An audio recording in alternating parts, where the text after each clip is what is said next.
नमस्कार दोस्तों, एडीसी के क्लास नंबर 9 में आपका बहुत बहुत स्वागत है। आज हम माइक्रोसॉफ्ट वर्ड में इंसर्ट टैब में चार्ट ऑप्शन को देखेंगे। पिछले क्लास में हमने स्मार्ट आर्ट तक ऑप्शन कंप्लीट कर लिए थे, जिसमें हमने ढेर सारे डिज़ाइंस आपको बताए थे। आज हम यहाँ पे देखेंगे चार्ट ऑप्शन। तो चार्ट ऑप्शन के लिए सिंपली आपको करना क्या है कि इंसर्ट टैब में जाकर के चार्ट ऑप्शन पे क्लिक करना है। क्लिक करने के बाद यहाँ पे आपको ऑल चार्ट का कुछ लिस्ट मिलेगा, जिसमें रिसेंट है, टेम्पलेट्स है, कॉलम्स है, लाइन चार्ट है। सब पे क्लिक करते हैं हम। देखिएगा, ये लाइन चार्ट है आपका, ये पाई चार्ट है, बार है, एरिया है, XY है, स्टॉक है, सरफेस है, रडार है और कॉम्बो है।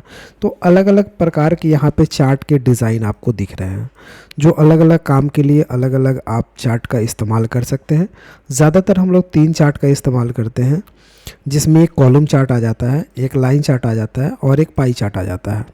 तो ये 3 चार्ट बहुत ही ज़्यादा इस्तेमाल किए जाने वाले आपको टूल है। अब यहाँ पे हम एक एक करके सब चीज़ के बारे में आपको बताते हैं। पहले हम आपको कॉलम चार्ट बना करके बताएंगे। तो कॉलम चार्ट बनाने के लिए हमें कॉलम चार्ट ऑप्शन पे क्लिक करना है। देन यहाँ से कोई भी एक डिज़ाइन आपको यूज़ करना है। ये डिज़ाइंस है, तो जो भी आप डिज़ाइन यूज़ करेंगे वो डिज़ाइन आपके पास आएगा और यहाँ पे एक एक्सेल का चार्ट रिपोर्ट का एक छोटा सा डायलॉग बॉक्स भी आएगा। इसका मतलब ये है कि इसमें जो चीज़ आप लिखेंगे उसी के हिसाब में यहाँ पे चार्ट आपका बन करके रेडी होगा। तो हमें यहाँ पे टाइप करने हैं, तो जो चीज़ हम टाइप करेंगे उसी के अकॉर्डिंग यहाँ पे चार्ट बनेगा। तो हम एक स्टॉक रिपोर्ट बना लेते हैं, जिसके अकॉर्डिंग यहाँ पे चार्ट ये दिखाई दे। तो पहले हम चार्ट टाइप कर लेते हैं STOCK, स्टॉक। उसके बाद वाले कॉलम में टाइप कर लेते हैं क्वांटिटी।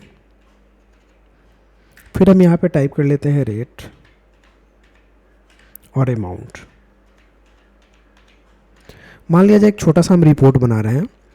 अब यहाँ पे हम कोई सामान का नाम लिख ले रहे हैं, जैसे रीन, कुछ शॉप्स नेम लिख ले रहे हैं, डॉव, लॉक्स, डिटॉल, मार्गो। तो ये हमने कुछ शॉप्स नेम लिख लिए। अब हमें यहाँ पे क्या डालना है, उसके क्वांटिटी डालने हैं। तो अपने हिसाब से हम यहाँ पे कुछ क्वांटिटी डाल लेते हैं। क्वांटिटी डालने के बाद हमें यहाँ पे क्या डालना है, रेट डालना है। तो अपने हिसाब से हम यहाँ पे रेट भी डाल लेते हैं। सपोज मान लिया जाए ये कोई ओरिजिनल रेट नहीं है, हम सपोज यहाँ पे डाल लेते हैं। अब हमें यहाँ पे अमाउंट कैलकुलेट करना है। तो अमाउंट कैलकुलेट करने के लिए हम यहाँ पे फार्मूला का इस्तेमाल कर लेते हैं। इक्वल टू देने के बाद हम क्वांटिटी के इस बॉक्स में क्लिक करेंगे, फिर गुना का सिंबल देंगे और इस बॉक्स में क्लिक करके हम इंटर कर देंगे। फिर यहाँ पे कर्सर रखेंगे और यहाँ से इस तरह से, जब कर्सर मेरा इस तरह से होगा प्लस, तो इसे हम नीचे की तरफ ड्रैग कर लेंगे। ये प्लस होगा तो ये प्लस, ठीक है, तब नीचे की तरफ ड्रैग कर लेंगे। अब ज़रा आप देखेंगे तो ये रिपोर्ट बन करके आपका रेडी हो चुका है, ठीक है। अब यहाँ पे रिपोर्ट चार्ट आपका दिख रहा है। अब हम इसे चाहें तो इसे हम डिलीट करके भी हटा सकते हैं। ये वाला डिज़ाइन, इसको हम क्या कर लेते हैं, ये लॉक से ही बता रहा है, ऊपर कर लेते हैं, तब आपका सब बताएगा। इस कलर में आना चाहिए, इसको मूव कर लेते हैं। हाँ, अब यहाँ पे आपका सब दिखा रहा है, जैसे रीन, डॉव, लॉक्स, डिटॉल और मार्गो। अब इसे हम क्या कर लेते हैं, इसे क्लोज कर लेते हैं, इसकी ज़रूरत नहीं है। तो ये चार्ट रिपोर्ट आपका बन करके रेडी हो चुका है। अगर चार्ट में किसी प्रकार की कोई डिज़ाइन करना है तो यहाँ पे डिज़ाइन का ऑप्शन आप देख रहे हैं, ये आपको यहाँ पे दिखेगा। अब ये टाइटल में भी चार्ट रिपोर्ट देखिएगा, क्वांटिटी इस कलर से शो कर रहा है, रेट इस कलर से और अमाउंट इस कलर से। तो ये तीनों चीज़ आपको यहाँ पे इसी चार्ट में दिखाएगा। आप यहाँ से भी कलर डिज़ाइन चेंज कर सकते हैं, चार्ट एलिमेंट्स वगैरह यहाँ से आप चेंज कर सकते हैं। इसमें ढेर सारे ऑप्शंस दिए हुए हैं, जिस पर क्लिक करके आप देख सकते हैं कि किसका क्या स्टाइल है और किस तरह से वो डिज़ाइन करके आपको दे रहा है। क्विक में जाकर के इस तरह से भी हम इसे चेंज कर सकते हैं। तो यहाँ पे ये सारे चीज़ चेंज करने का है। यहाँ पे भी ये स्टाइल्स वगैरह ऑप्शंस दे रखे हैं, जहाँ पे हम अलग अलग स्टाइल में इसे दिखा सकते हैं। एक ऑप्शन यहाँ पे स्विच रो का है, जो कि कॉलम चार्ट में आपका वर्क नहीं कर रहा है। सेलेक्ट डाटा में तो डाटा हम फिर से लेकर के सेलेक्ट कर सकते हैं। इसमें जो चीज़ में हमें ऐड करना हम यहाँ से ऐड भी कर सकते हैं, एडिट करना हम यहाँ से एडिट भी कर सकते हैं। तो ये सारे ऑप्शंस यहाँ पे दिए गए हैं जिसमें आप फिर से कोई एडिटिंग या फिर कोई ऐड आप करके चार्ट को फिर से रीन्यू कर सकते हैं। एडिट डाटा एक यहाँ पे भी ऑप्शंस दिया हुआ है जिसके थ्रू आप डाटा को एडिट कर सकते हैं, छोटा बड़ा कर सकते हैं, यहाँ पे इसे आप चेंज कर सकते हैं। एक चेंज चार्ट टाइप का ऑप्शन भी दिया हुआ है जिसमें आप चार्ट को लाइन में, पाई में भी कन्वर्ट कर सकते हैं, कॉलम में भी अलग अलग प्रकार से इसे आप इस तरह से दिखा सकते हैं। तो इसमें 3 कॉलम दे रहा है, 3 चीज़ है मेरे पास, तो एक स्टॉक, एक क्वांटिटी और एक रेट अमाउंट। तो इसमें सारे चीज़ दे रहे हैं। स्टॉक नाम तो खैर नीचे ही दे रहा है आपको, क्वांटिटी, रेट, अमाउंट ये आपको इस तरह से विजिबल कर रहा है नंबर्स में। यहाँ पे शायद आपको, हाँ, यहाँ पे स्विच रोज का ऑप्शन देता है चार्ट कॉलम में। हम इसे क्लोज करते हैं, सॉरी इसे लाना होगा हमें, सेलेक्ट करते हैं। तो यहाँ पे आपको एडिट करने का ऑप्शंस दिया गया है जिसमें आप स्विच को भी चेंज कर सकते हैं, इस तरह से स्विच बदल सकते हैं। इसमें क्या होगा कि अमाउंट एक तरफ हो गया आपका, रेट एक तरफ हो गया, क्वांटिटी एक तरफ हो गया और स्टॉक का नाम एक तरफ हो गया। तो ये ज़्यादा बेटर आपको यही लगता है कि इसी आप चार्ट कॉलम पे काम कर सकते हैं। इसके अलावा हम इसको डिलीट करते हैं। एक बार हम इसे फिर से आपको बताते हैं। इंसर्ट ऑप्शन में चलते हैं, यहाँ से चार्ट ऑप्शन में चलते हैं। कोई एक डिज़ाइन आपको चार्ट का ले लेना है, जैसे पाई चार्ट बनाना है तो पाई ले लिए और यहाँ से ओके बटन पे क्लिक किए। आपके पास एक एक्सेल का फॉर्मेट खुलेगा जिसमें आपको क्या करना है, यहाँ पे जो चीज़ भी आप लिखना चाहते हैं वो आप टाइप करेंगे, उसी हिसाब से यहाँ पे चार्ट आपका कन्वर्ट होगा।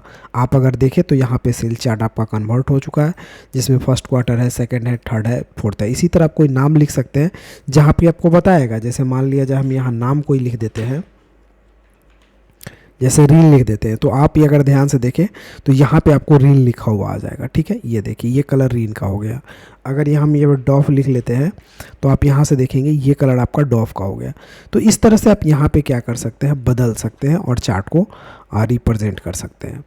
तो ये सारे ऑप्शंस आपको आएंगे। फॉर्मेट ऑप्शन, फॉर्मेट तो चार्ट में ज़्यादातर यूज़ नहीं किया जाता है, डिज़ाइन यूज़ किया जाता है जिसमें आपको ढेर सारे डिज़ाइंस देखने को मिल जाएंगे। आप यहाँ पे ढेर सारे डिज़ाइन में इसको यूज कर सकते हैं। अगला टॉपिक अगर हम देखते हैं दोस्तों, तो इंसर्ट टॉपिक में एक आता है आपका स्क्रीनशॉट। स्क्रीनशॉट करने का हम तरीका बता देते हैं। आप जो कंप्यूटर पे लिखा हुआ वर्ड है उसे आप स्क्रीनशॉट यानी स्क्रीन कैप्चर कर सकते हैं। लेकिन ये स्क्रीनशॉट क्या होता है कि इसमें जो क्लिपिंग आप एरिया सेलेक्ट कीजिएगा वही स्क्रीनशॉट होगा। जैसे उस पर क्लिक करके थोड़ा देर वेट कीजिएगा तो बैकग्राउंड आपका धुंधला हो जाता है। अब जितना आपको स्क्रीनशॉट चाहिए उस एरिया को आप सेलेक्ट करके और छोड़िएगा तो उसका स्क्रीनशॉट हो जाएगा इस तरह से।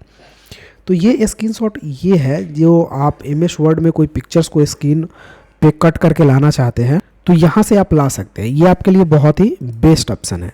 तो उसके लिए आपको करना क्या है, जो चीज़ भी आपको स्क्रीन पे काट करके लाना है पहले उसको क्या करना है, बैकग्राउंड में खोल लेना है।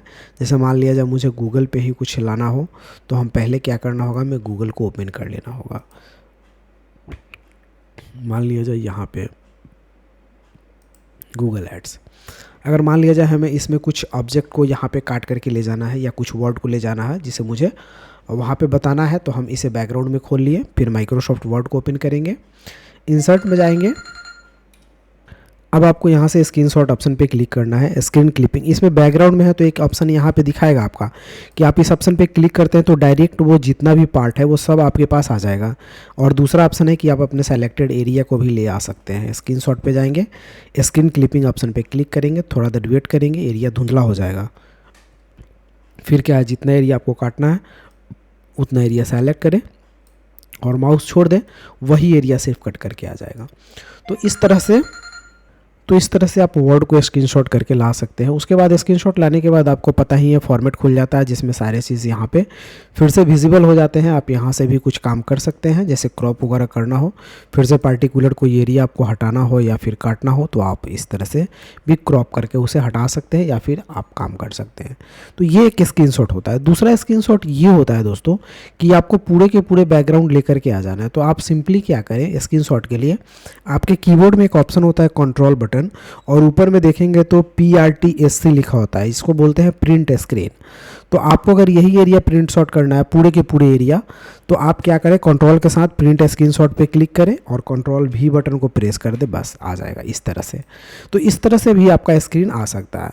दूसरा आपको मैंने बताया था कि बैकग्राउंड में जो एरिया खुला हुआ है वो सारे स्क्रीनशॉट लेना है, तो आपको क्या करना है, यहीं पे स्क्रीनशॉट पे जाना है और बस यहाँ पे ऑटोमेटिक आ जाएगा, आपका इस पर क्लिक कर देना है, ऑटोमेटिक वो एरिया आपका सिलेक्शन होकर के आ जाएगा। इसमें क्या होता है कि नीचे में ये वार वगैरह नहीं आता है, ये जो आपको जो लोगो वगैरह दिख रहा है ये नहीं आता है आपका, ये चीज़ आपका यहाँ पे बच जाएगा, बाद बाकी सारे चीज़ यहाँ पे आ जाएंगे।